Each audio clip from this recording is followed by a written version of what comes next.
Welcome to MojoPlays, and today we're looking at everything we know about the Nintendo Switch 2.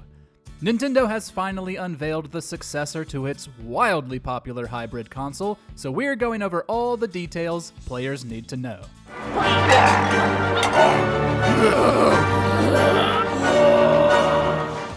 But before we dive into everything, we publish new content all week long. So be sure to subscribe and ring the bell to get notified about our latest videos. Screen features. First, let's go over the features of the Switch's tablet and the important details when playing handheld. Obviously, the screen itself is a bit larger than the original Switch. Although Nintendo didn't give an exact measurement, others have reported it to be 8 inches long. The first model was 6.2 inches, and the OLED was 7.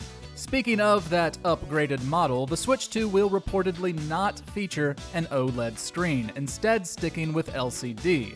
Those hoping for a higher picture quality may be disappointed, but this decision was probably made to keep production costs down and therefore sell more units. The tablet's buttons and other features are largely the same as the original, but with a few notable additions. You've got your power button, volume buttons, automatic brightness sensor, cartridge slot, and thankfully, a headphone jack. In addition to a USB-C port on the bottom, Nintendo included a second on the top, a small but appreciated change. We're not sure if this is simply for convenience or if it will serve another function, with an as-of-yet unannounced peripheral. But it's always been a pain to play with the Switch propped up on its kickstand and then needed to charge, since the port is only on the bottom. The Switch 2 will of course still feature the kickstand. It's much wider than that of the original Switch, but thinner than the one on the OLED model. Naturally, the Switch 2 will also come with a dock to connect to your TV, and it looks mostly the same, save for the new logo and rounded corners on top. While the OLED model's dock featured a port to connect an Ethernet cable, unlike the original, Nintendo only showed off the front of the dock for the Switch 2. Controller features. The Joy-Cons, if that's what they're still called, are getting a much-needed makeover.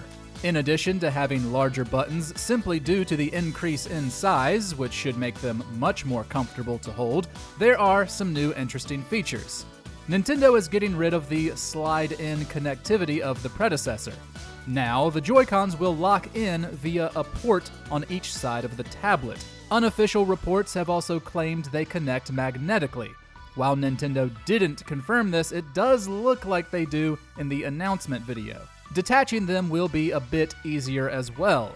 The original versions featured a way too small button on the back that released them, while those of the Switch 2 will have a much larger button to pop them out. Now let's talk about new features. There's a button directly underneath the home button on the right Joy-Con that isn't there on the original. While people have speculated what this might do, no one knows for sure. More importantly, on the side where you can find the plug-in port and sync button, you'll notice a sensor. Prior to the official announcement, leakers claimed the new controllers would have some functionality similar to a computer mouse, which this sensor would hint at. The video also shows the controllers sliding around a flat surface inside a new wrist strap, which also seems to confirm this. If it is true, that could lead to some really interesting uses in a variety of games, such as shooters like Splatoon, life sims that let you design certain aspects like Animal Crossing, or, dare we say it, a new Mario Paint. Nintendo has yet to reveal a new Pro controller for the Switch 2. Reports from last year claimed that the Switch's Pro controllers would also work with the successor. While this isn't confirmed, I certainly hope it's true, because those can be pricey. Nintendo also hasn't confirmed whether we'll be able to connect older Joy-Cons to the Switch 2. But since you can connect them wirelessly to the Switch Lite, it doesn't seem like doing so would be an issue, unless Nintendo just doesn't want us to. Under the hood.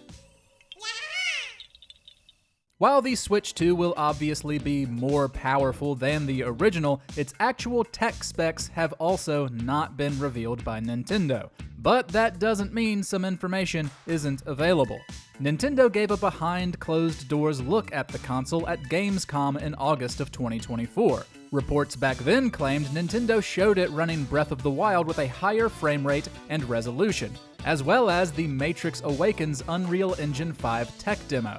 Those reports also claimed it was on par with Sony and Microsoft's current consoles, at least in the visuals department. Further reports have claimed it will use a custom NVIDIA chip able to include both ray tracing and DLSS, will have 12 gigabytes of RAM as opposed to the original's 4, and 256 gigabytes of memory storage as opposed to the original's 32.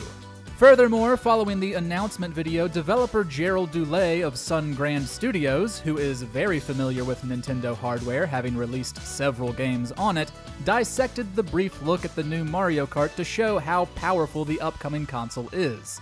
He pointed to how the teaser showed physically based rendering for shaders on certain objects, impacted by effects like lighting and reflections. He also noted the high-resolution ground textures and how taxing they can be for a console's RAM.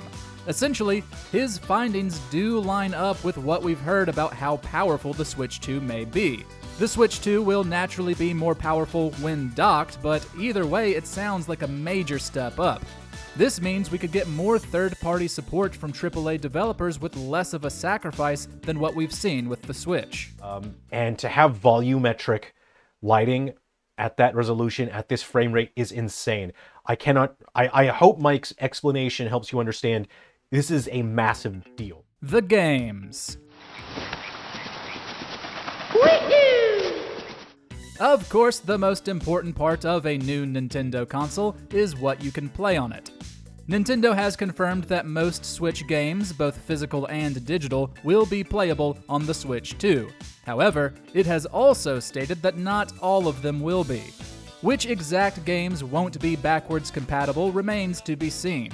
But we'd imagine those are very specific cases that use certain features the majority of games don't, like Ring Fit Adventure or Nintendo's take on VR, Labo.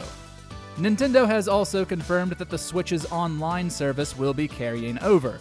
Although, if it will come with new content to celebrate the launch or just be a one-to-one transfer is unclear. But what about new games? Well, we've already mentioned Mario Kart 9, or Mario Kart 10 if you're one of those who counts Tour as a mainline entry. Outside of that, there's only a few games that have been confirmed so far. The teaser trailer for Pokémon Legends Z to A stated it would launch on Nintendo Switch systems, implying a cross-platform release. In a similar vein, the console trailer for the remaster Yooka-Replay just showed a Nintendo logo instead of a Switch one, also hinting it would release on the new platform. There are also a few indie games confirmed, like the life sim My Time at Evershine, the turn-based RPG Bestiario, and the open-world MMORPG Secret Forest. Additionally, there have been a lot of rumors floating around from various sources about big AAA games planning to release on the Switch 2. Some of these aren't too surprising, like Assassin's Creed Mirage and Shadows, given several games in the franchise have been released on Nintendo platforms, or Red Dead Redemption 2, the first of which was ported to Switch. Others are surprising though, like Halo the Master Chief Collection and Final Fantasy VII Remake and Rebirth. None of those have been confirmed yet, but if the console's supposed power is to be believed, then it's definitely possible the Switch 2 can run them. God damn, I can practically taste tobacco in here. Hurry it up. Release information.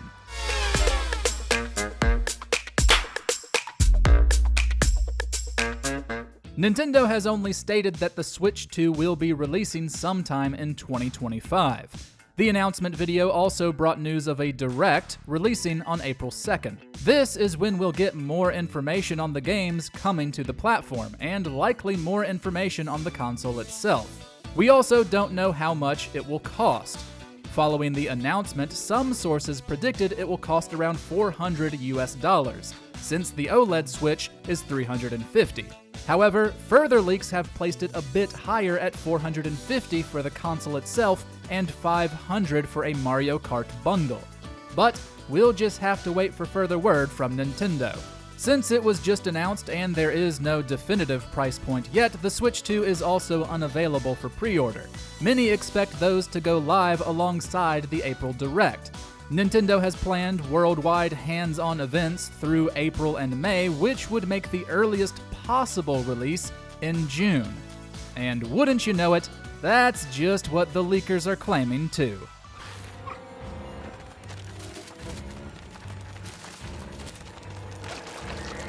And that, in a nutshell, is everything we know about the Switch 2.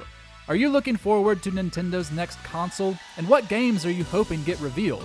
Let us know your thoughts in the comments, and if you haven't already, be sure to subscribe to MojoPlays for more great gaming videos every day.